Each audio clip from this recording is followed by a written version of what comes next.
बोलने के लिए इस्तेमाल करने का कोशिश किया।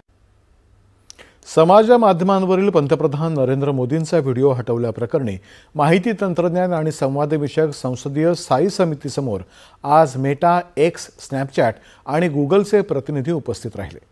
यावेळी माहिती तंत्रज्ञान विषयावरील संसदीय स्थायी समितीने कठोर भूमिका घेतली। समितीच्या बैठकीमध्ये अनेक सदस्यांनी मेटाच्या अधिकाऱ्यांना कडक प्रश्न विचारले। तांत्रिक त्रुटींमुळे पंतप्रधानांचा व्हिडिओ हटवला गेला असं सांगत मेटाच्या अधिकाऱ्यांनी माफी मागितली।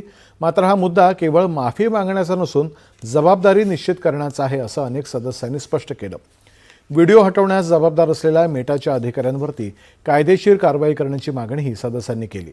आपल्या प्लॅटफॉर्मवरील वादग्रस्त आणि आक्षेपार्ह मजकुराबाबत कंपनीने नेमकी काय कारवाई केली आहे याची माहिती सदस्यांनी मेटाकडे मागितली। ही बैठक अजूनही सुरूच होती।